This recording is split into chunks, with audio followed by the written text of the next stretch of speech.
দ্বিতীয় বিবরণ 7 অধ্যায় 1 থেকে 8 পদ। আশা করি সকলে পেয়েছেন। পাঠ করে দিচ্ছি সকলের উদ্দেশ্যে। উপরে লেখা রয়েছে, কনানীয়দের হইতে পৃথক থাকিতে আদেশ। তুমি যে দেশ অধিকার করিতে যাইতেছ, সেই দেশে যখন তোমার ঈশ্বর সদাপ্রভু তোমাকে লইয়া যাইবেন ও তোমার সম্মুখ হইতে অনেক জাতিকে, হিত্তীয়, গিশীয়, ইমরীয় ও কনানীয়, পরিসীয়, হিব্বীয় ও জিবুসীয়, তোমার হইতে বৃহৎ ও বলবান এই 7 জাতিকে দূর করিবে। আর তোমার ঈশ্বর সদাপ্রভু যখন তোমার সম্মুখে তাহাদিওকে সমর্পণ করিবেন এবং তুমি তাহাদিওকে আঘাত করিবে, তখন তাহাদিওকে নিঃশেষে বিনষ্ট করিবে। তাহাদের সহিত কোনো নিয়ম করিবে না বা তাহাদের প্রতি দয়া করিবে না, আর তাহাদের সহিত বিবাহ সম্বন্ধন করিবে না। তুমি তাহার পুত্রকে আপনার কন্যা দিবে না ও আপন পুত্রের জন্য তাহার কন্যা গ্রহণ করিবে না, কেননা সে তোমার সন্তানকে আমার অনুগমন হইতে ফিরাইবে, আর তাহারা অন্য দেবগণের সেবা করিবে। তাই তোমাদের প্রতি সদাপ্রভুর ক্রোধ প্রজ্বলিত হইবে এবং তিনি তোমাকে শীঘ্রই বিনষ্ট করিবেন। কিন্তু তোমরা তাহাদের প্রতি এইরূপ ব্যবহার করিবে, তাহাদের যজ্ঞবেদী সকল উৎপাদন করিবে, তাহাদের স্তম্ভ সকল ভাঙিয়া ফেলিবে, তাহাদের আশেরা মূর্তি সকল ছেদন করিবে এবং তাহাদের ক্ষুদিত প্রতিমা সকল অগ্নিতে পুড়াইয়া দিবে। কেননা তুমি আপন ঈশ্বর সদাপ্রভুর পবিত্র প্রজা। ভূতলে যত জাতি আছে সেই সকলের মধ্যে আপনার নিজস্ব প্রজা করিবার জন্য তোমার ঈশ্বর সদাপ্রভু তোমাকেই মনোনীত করিয়াছেন।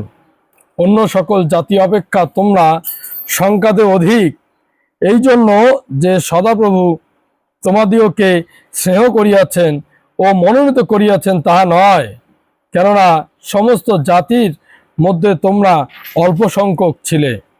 কিন্তু সদাপ্রভু তোমাদিওকে প্রেম করেন এবং তোমাদের পিতৃপুরুষদের কাছে যে দিব্য করিয়াছেন তাহা রক্ষা করেন। তন্নিমিত্তে সদাপ্রভু বলবান হস্ত দ্বারা তোমাদিওকে বাহির করিয়া আনিয়েছেন এবং দাসগৃহ হইতে মিশর রাজ ফোরন হস্ত হইতে তোমাদিওকে মুক্ত করিয়াছেন। আমেন। আসুন বাক্য বোঝার জন্য আপনার প্রার্থনায় মিলিত হই। সর্বশক্তিমান পিতা, তোমাকে ধন্যবাদ দেই পিতা গো, যে তুমি আজকের দিনে, আজকের এই সময় আমাদের প্রত্যেককে মনোনীত করেছো তোমার বাক্য জানার এবং বোঝার জন্য পিতা গো। পিতা গো, আমাদের তো কোনো ক্ষমতা নেই, আমাদের তো কোনো পরিকল্পনা নেই, পরিচালনা নেই যে পিতা গো আমরা সেই তোমার বাক্য বুঝতে পারি, জানতে পারি। কিন্তু তোমারই কাছে পিতা গো যাত্রা করি, তুমি আমাদেরকে প্রত্যেককে সাহায্য করো, সহযোগিতা করো, যেন আমরা তোমার বাক্য বুঝতে পারি এবং বোঝার মধ্য দিয়ে আমাদের জীবনে তা যেন আমরা পরিচালনা করতে পারি। পিতা গো, তুমি আমাদের প্রত্যেককে আশীর্বাদ দান করো, সাহায্য করো। এই প্রার্থনা প্রভু যীশু খ্রিস্ট তোমার নামে চাই, আমেন। আজকে আমরা দ্বিতীয় বিবরণ তার 7 অধ্যায় 1 থেকে 8টি পদ পাঠ করেছি। সেখানে আমরা কি দেখতে পাচ্ছি হচ্ছে আদেশ বা আজ্ঞা পালনের বিষয় বলেছেন। আমরা যদি দ্বিতীয় বিবরণ 4 অধ্যায় সেখানে দেখি, সেখানে উপরে 44 পদের উপরে একটা হেডিং দেওয়া আছে। সেখানে বলা রয়েছে মসির দ্বিতীয় বক্তৃতা। এবং যদি আমরা 6 অধ্যায়ে আসি, 6 অধ্যায়ে দেখতে পারবো উপরে লেখা আছে হেডিং যে আজ্ঞাবহ হইতে অনুরোধ। এবং 7 পদে গিয়ে দেখতেছি যে সেখানে লেখছে যে কনানীয়দের হইতে পৃথক থাকিতে আদেশ, মানে একই বিষয়, আজ্ঞা আদেশ একই বিষয়। এবং 7 পদে আমরা দেখতে পাচ্ছি যে থেকে 2 পদের মধ্যে দেখতেছি যে 7টি জাতি রয়েছে। কয়টি জাতি? 7টি জাতি। সেখানে বলেছেন হিত্তীয়, গিগাসীয়, ইমরীয়, কনানীয় এবং পরিসীয়, হিব্বীয় ও জিবুসীয়। তাদেরকে সেই যে স্থান আমাদের ঈশ্বর সেই ইসরায়েল জাতিকে যে মনোনীত দেশ, দুগ্ধ মধু প্রবাহী দেশ, কনানীয় দেশে যে নিয়ে যাওয়ার কথা, এবং তাদেরকে যখন প্রবেশ করাবেন তার আগে এই বক্তৃতা দিচ্ছেন মসি এবং তাদেরকে জানাচ্ছেন ঈশ্বর কি কি আদেশ তাকে দিয়েছেন।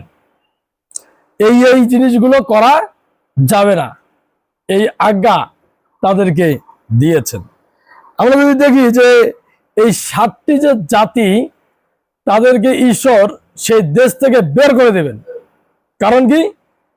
যেন তারা, ইসরায়েল জাতি, তাদের সাথে মিশতে না পারে, তাদের যে বিষয়গুলো অনুগমন করতে না পারে, সেই জন্য তাদেরকে বের করে দেবে। এবং আমরা এখানে দেখতে পারি যে 4-5 পদে দেখতেছি যে লেখা রয়েছে এরকম বিষয় যে কেননা সে তোমার সন্তান, কেননা সে তোমার সন্তানকে আমার অনুগমন হইতে ফিরাবে, মানে ঈশ্বরের অনুগমন হইতে ফিরাবে, সেটি ঈশ্বর এই বাক্যের মাধ্যমে কিন্তু সেখানে বলছেন। এবং দেখেন সেখানে 2 পদে কিন্তু খুব ভালো করে যদি আমরা খেয়াল করি, সেখানে বলছেন যে ঈশ্বর যখন এই 7 জাতিকে সমর্পণ করবে ইসরায়েল জাতির হাতে, তখন তাদেরকে আঘাত করতে বলেছেন, নিঃশেষে বিনষ্ট করতে বলেছেন। ঈশ্বরের আদেশ, ঈশ্বরের আজ্ঞা তিনি কিন্তু দিয়েছেন মসির মাধ্যমে, বাক্যের মাধ্যমে। আমরা যদি আবার আরো একটু দেখি যে 3-4 পদে কিন্তু বলা রয়েছে যে কোনো সম্পর্কে জড়ানো যাবে না, বিবাহ সম্বন্ধে জড়ানো যাবে না। যদি আমরা দেখি যে জাগতিক অর্থে আমরা যদি দেখি যে বিবাহ সম্বন্ধে যখন আমরা জড়িয়ে যাই, তখন কিন্তু একটা ভালো সম্পর্ক বিল্ড আপ হয়, তাই না?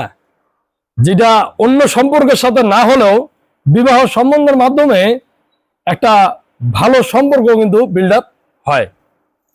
তো সেই বিষয় বলছেন যেন এই বিষয়েও স্পষ্ট আকারে ঈশ্বর বলছেন যে এই বিষয়ে আসা যাবে না, তোমার পুত্রকে দিবে না এবং তোমার কন্যাকেও দিবে না। ঈশ্বর কিন্তু এখানে স্পষ্ট আকারে বলেছেন এবং সাবধান করছেন, আগে থেকেই সাবধান করেছেন। ঈশ্বর ইসরায়েল জাতিকে এত ভালোবাসতেন, সেই জন্য তাদেরকে তিনি সাবধান করছেন যেন এই কাজগুলো তারা না করে, তাদের সাথে না মেশে, তাদেরকে আজ্ঞা দিচ্ছেন। এবং 4 পদে যদি আমরা দেখি যে কি বলছে সেখানে, যদি এইসব হয় তাহলে কিন্তু শেষের দিকে বলছে যে ক্রোধ প্রজ্বলিত হইবে। এখানে একটা ফলাফল দিয়েছেন, বাক্যের মাধ্যমে ফলাফল দিয়েছেন ইসরায়েল জাতিকে, যে তুমি যদি এইগুলো নাও শোনো তাহলে তোমার কিন্তু এই হবে, ক্রোধ প্রজ্বলিত হবে। এবং 5 পদে যদি আমরা দেখি যে আদেশ আরেকটি দিচ্ছেন যে কি কি করতে হবে। ওদের যে মূর্তি, আশেরা মূর্তি, স্তম্ভ, তারপরে হচ্ছে প্রতিমা, দেখেন এখানে 5 পদে যদি একটু খেয়াল করেন তাহলে দেখি আমরা, আসুন 5 পদটি একটু দেখি। কিন্তু তোমরা তাহাদের প্রতি এইরূপ ব্যবহার করিবে, তাহাদের যজ্ঞবেদী সকল উৎপাদন করিবেন। যজ্ঞবেদীকে তুলে ফেলার কথা বলেছেন। এবং দেখেন তাহাদের যে স্তম্ভ, তাহাদের স্তম্ভ সকল ভাঙিয়া ফেলিবে, স্তম্ভ যত থাকবে সবগুলোকে ভেঙে ফেলতে বলেছেন। এক একটি জিনিসের এক একটি মানে কিন্তু বুঝিয়েছেন ঈশ্বর, কিভাবে কি করতে হবে, কোনটাতে কি করতে হবে সেটা বাক্যের মাধ্যমে কিন্তু বুঝিয়ে দিয়েছেন। এবং যদি দেখি তাহাদের আশেরা মূর্তি সকল ছেদন করিবেন, কেটে ফেলার কথা বলেছেন। এবং তাহাদের ক্ষুদিত প্রতিমা সকল অগ্নিতে পুড়াইয়া দেবে। লাস্ট পর্যন্ত বলেছেন যে অগ্নিতে পুড়াইয়া দিতে হবে ক্ষুদিত প্রতিমা যেগুলা। ছয় পদে যদি দেখি যে ঈশ্বর সেই ইসরায়েল জাতিকে তার পবিত্র প্রজা, নিজস্ব প্রজা বলে আখ্যায়িত করেছেন। নিজস্ব প্রজা এবং পবিত্র প্রজা হিসাবে তাদেরকে তুলে ধরেছেন। দেখেন শেষ পদের দিকে লেখা আছে 6 পদের, সেই সকলের মধ্যে আপনার নিজস্ব প্রজা করিবার জন্য তোমার ঈশ্বর সদাপ্রভু তোমাকেই মনোনীত করিয়াছেন। এবং 7 পদে দেখি যে সংখ্যাতে অধিক হলেও ঈশ্বর কিন্তু তাদেরকে মনোনীত করেন নাই, ভালোবেসেছেন দেখে ইসরায়েল জাতিকে তারা মনোনীত করেছেন। আজকে আমাদের জীবনের বিষয়ে আমরা দেখি যে আজকে ঈশ্বর সেই ইসরায়েল জাতির মতন আমাদের হস্তেও সেই অন্য একটি জাতি আমাদেরকে দিয়েছেন। বিভিন্নভাবে আমরা তাদেরকে কি দিচ্ছি? সুসমাচার দিচ্ছি। তাদেরকে কি করতেছি? আলোর পথে নিয়ে আসার চেষ্টা করতেছি। ঈশ্বর আপনাদের হস্তে সমর্পণ করেছেন। এখানে যেমন সাতটি জাতির কথা বলেছেন, কিন্তু আমাদের কাছে একটি জাতি দিয়েছেন, যারা কিনা প্রতিমা পূজায় আসক্ত, যারা কিনা মূর্তি পূজায় আসক্ত, যারা কিনা তাদের স্তম্ভ তৈরি করে রাখেন। সেই স্তম্ভ ভেঙে ফেলার জন্য আপনাকে আমাকে আজকে বলছেন। এবং আশেরা মূর্তি যাদের রয়েছে তাদেরকে ছেদন করতে বলেছেন। তাদের অন্তরে যে মূর্তি রয়েছে সেই মূর্তিগুলোকে ফেলে দিতে, ছেদন করতে বলেছেন। আপনাকে আমাকে দায়িত্ব দিয়েছেন। এবং তাদের যে ক্ষুদিত প্রতিমা, যারা সেই প্রতিমার মাঝে সামনে গিয়ে পূজা করে, তাদেরকে তুলে ফেলতে বলেছেন, পুড়িয়ে দিতে বলেছেন। এবং আপনাকে আমাকে আজকে আজ্ঞা দিয়েছেন। ঈশ্বর সমর্পণ করছেন আপনার হস্তে, আপনাকে সেই কাজগুলো করতে হবে, কারণ আপনি সে জাতির থেকে আলাদা। ঈশ্বর আপনাকে পৃথক করছেন, পৃথক করে রেখেছেন। ঈশ্বর আপনাকে আজ্ঞা দিয়েছেন যেন আপনি সেই সকল কাজ করেন। আমাদের যখন ঈশ্বর দিয়েছেন তখন তার আজ্ঞা আমাদেরকে আসলে পালন করা কর্তব্য আমাদের। আমরা যদি পালন না করি, আমরা যদি আজ্ঞা পালন না করি, তাহলে 4 পদে যে বলা রয়েছে ক্রোধ প্রজ্বলিত হবে, সেই কাজটি হবে। তখন কোনোভাবেই আপনি সেখান থেকে দূর হতে পারবেন না, কারণ বাক্য বলছেন যে ক্রোধ আসবেই। কারণ আপনাকে আমাকে যে দায়িত্ব দেওয়া হয়েছে সেই দায়িত্ব পালন করার জন্য বলা হয়েছে, কারণ আপনি আমি তার নিজস্ব প্রজা, পবিত্র প্রজা। আপনাকে আমাকে ভালোবাসেন, আপনাকে আমাকে মনোনীত করেছেন। আজকে আপনাকে আমাকে আজ্ঞা দিয়েছেন, পালন করার কথা বলেছেন। আপনার আমার পালন করা, আজকে আজ্ঞা পালন করা কর্তব্য। যদি আমরা দেখি আব্রাহামের জীবনে, তাই না? আব্রাহামের জীবনে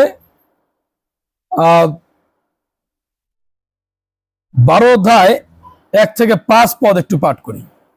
আদি পুস্তক 12 অধ্যায় 1 থেকে 5 পদ একটু পাঠ করি। সেখানে কি বলছে একটু বুঝি, এবং ঈশ্বরের যে আজ্ঞা তিনি কিভাবে পালন করেছেন আমি সকলের উদ্দেশ্যে পাঠ করে দিচ্ছি। সদাপ্রভু আব্রাহামকে কইলেন, তুমি আপন দেশ, জ্ঞাতি কুটুম্ব ও প্রত্যেক বাড়ি পরিত্যাগ করিয়া আমি যে দেশ তোমাকে দেখাই সেই দেশে চলো। আমি তোমার হইতে এক মহাজাতি উৎপন্ন করিব এবং তোমাকে আশীর্বাদ করিয়া তোমার নাম মহৎ করিব, তাহাতে তুমি আশীর্বাদের আকর হইবে। যারা তোমাকে আশীর্বাদ করিবে তাহাদিওকে আমি আশীর্বাদ করিব, যে কেহ তোমাকে অভিশাপ দিবে তাহাকে আমি অভিশাপ দেব, এবং তোমাতে ভূমণ্ডলের যাবতীয় গোষ্ঠী আশীর্বাদ প্রাপ্ত হইবে। পরে আব্রাহাম সদাপ্রভুর সেই বাক্য অনুসারে যাত্রা করিলেন এবং লোটও ও তাহার সঙ্গে গেলেন। হারন হইতে প্রস্থানকালে আব্রাহামের 75 বছর ছিল। 4 পদ পর্যন্ত পড়লেই হবে, এবং আমরা দেখতে পাচ্ছি 5 পদে পড়ি। আব্রাহাম আপন স্ত্রী সারিকে ও ভাতুপুত্র পুত্র লোটকে ও হারনের তাহার যে ধন উপার্জন করিয়াছিলেন ও যে প্রাণীগণকে লাভ করিয়াছিলেন সেই সমস্ত লইয়া কনান দেশে গমনার্থে যাত্রা করিলেন এবং কনান দেশে আসিলেন। আমরা এখানে দেখতে পাচ্ছি যে ঈশ্বর সেই আব্রাহামকে আজ্ঞা দিয়েছিলেন এবং তিনি সেই আজ্ঞা পালন করলেন। তার কর্তব্য ছিল ঈশ্বরের বাক্য, ঈশ্বরের আজ্ঞা পালন করা তার কর্তব্য ছিল। আজকে আপনাকে আমাকে যে দায়িত্ব দিয়েছে, আপনাকে আমাকে যে কাজটি দিয়েছে, সেটি আমাদের পালন করা দরকার। যে আজ্ঞা আজকে আপনার আমাকে সেই দ্বিতীয় বিবরণ 7 অধ্যায়ের মাধ্যমে দিচ্ছেন, সে আজ্ঞা পালন করা আমাদের দরকার। আমরা যদি এবার এই আব্রাহামের জীবনে আদি পুস্তক 22 অধ্যায় 1 থেকে 3টি পদ যদি দেখি, সেখানে আর একটু ভালো করে বুঝতে পারবো। সেখানে আরেকটি বিষয়, আব্রাহামের যে মহাপরীক্ষা, ইসহাকের যে বলিদানের বিষয়, সেই বিষয়ে সেখানে বলা রয়েছে। আমরা পাঠ করে দেখি যে 22 অধ্যায় 1 থেকে 3 পদ একটু পাঠ করে দিচ্ছি। এই সকল ঘটনার পরে ঈশ্বর আব্রাহামের পরীক্ষা করিলেন। তিনি তাহাকে কহিলেন, হে আব্রাহাম। তিনি উত্তর করিলেন, দেখুন এই আমি। তখন তিনি কহিলেন, তুমি আপন পুত্রকে, তোমার অদ্বিতীয় পুত্রকে, যাহাকে তুমি ভালোবাসো, সেই ইসহাককে লইয়া মরিয়া দেশে যাও, এবং তথাকার যে এক পর্বতের কথা আমি তোমাকে বলিব, তাহার উপরে তাহাকে হোমার্থ বলি দান করো।